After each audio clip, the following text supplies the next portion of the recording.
धन आवश्यक है ऋषि अत्रि, क्योंकि धन मूल आवश्यकताओं को पूरा करने में सहायक होता है।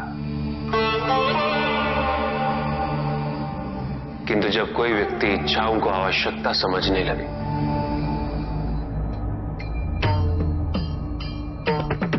तो धन कितना ही क्यों ना पर्याप्त नहीं होता, क्योंकि इच्छाएं अंतहीन है। इसलिए मनुष्य कभी ना समाप्त होने वाली इच्छाओं की पूर्ति हेतु धन संचय को ही अपने जीवन का लक्ष्य समझ लेता है।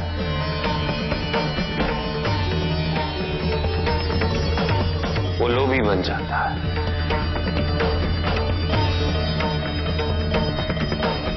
वो भूल जाता है कि उसके जीवन का मुख्य लक्ष्य ईश्वर के समीप आना है।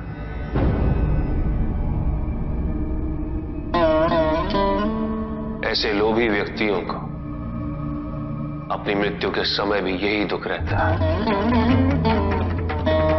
कि उन्होंने क्या कुछ नहीं पाया, क्या शेष रह गया।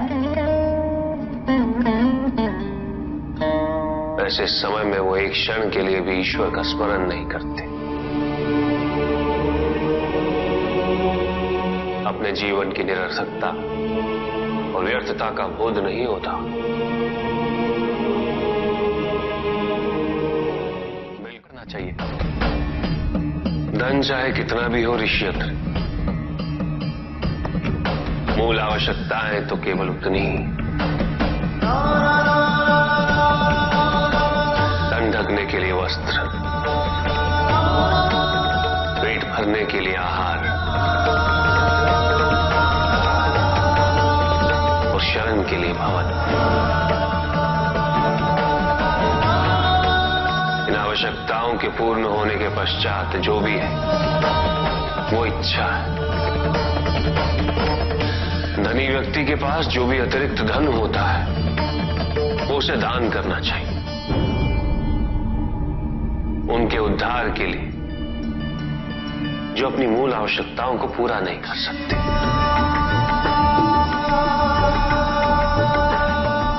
ऐसा करने से संसार में समानता होगी, द्वेष नहीं होगा, सद्भावना बनी रहेगी। किंतु कुछ व्यक्ति इस तथ्य को समझ ही नहीं पाते। उन्हें अपने एकत्रित किए हुए धन से इतना मोह हो जाता है कि वो उसका एक अंश भी किसी और को नहीं देना चाहते।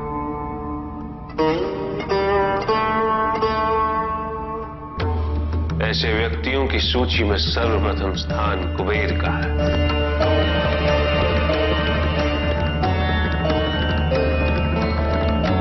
इस संसार में सबसे अधिक धन उन्हीं के। शक्तिशाली बनना अत्यंत कठिन है, किंतु उससे भी कठिन होता है शक्तिशाली बने रहना। और इसके लिए आवश्यक है कि हम शक्तियों से प्राप्त हुए उत्तरदायित्व का सम्मान करें।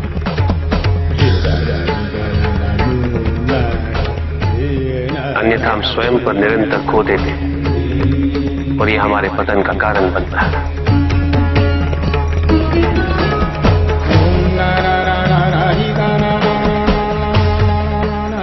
युद्ध में की गई भूल और उपलब्धियों से कुछ न कुछ सीखना आवश्यक है कार्तिक।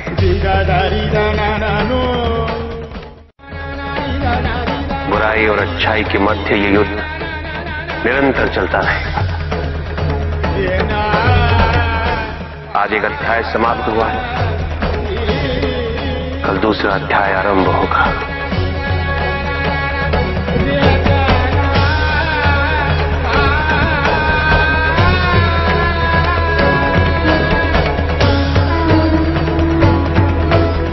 जब तक इस समस्त संसार में बुराई है तो अच्छाई भी होगी, किंतु अच्छाई और बुराई के युद्ध में जीत सदैव अच्छाई की ही होगी। आध्यात्मिक कार्य के लिए शरीर को, सीमाओं को और अहम को तोड़ना और उसे पार करना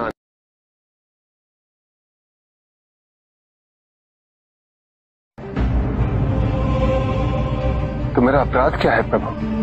तुम्हारा अपराध था एक त्रिदेव को दूसरे से बड़ा समझना,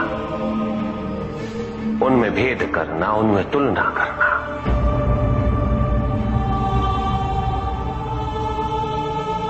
यही थी तुम्हारी भूल।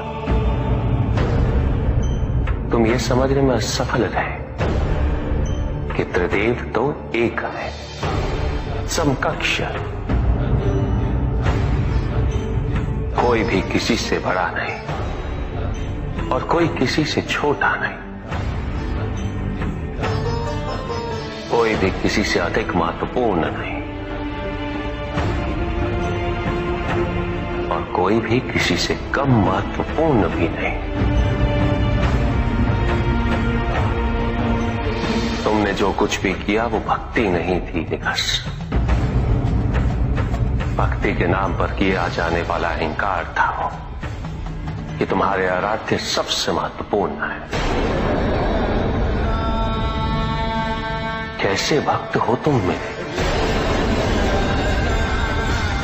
जो ये भूल गए कि तुम्हारे आराध्य के भी आराध्य नारायण।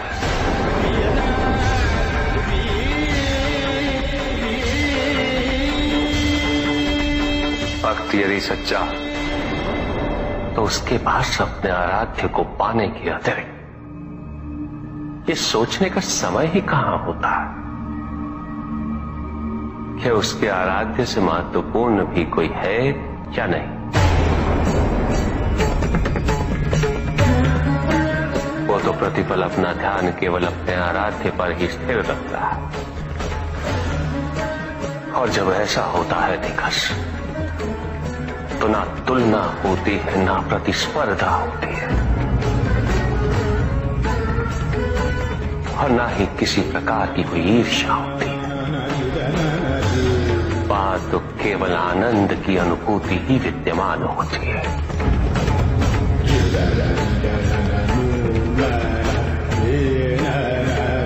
यदि तुम ये सोचते हो कि यह समस्त संसार केवल मुझसे है तो तुम्हें इस संसार के प्रत्येक स्वरूप से प्रेम होना चाहिए था। तुम्हें इसके कण कण में मेरी अनुभूति होनी चाहिए थी।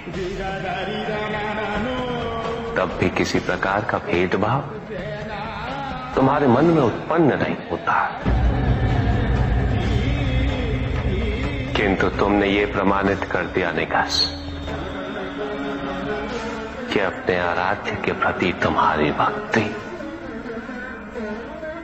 वो भी अधूरी थी, अपूर्ण थी।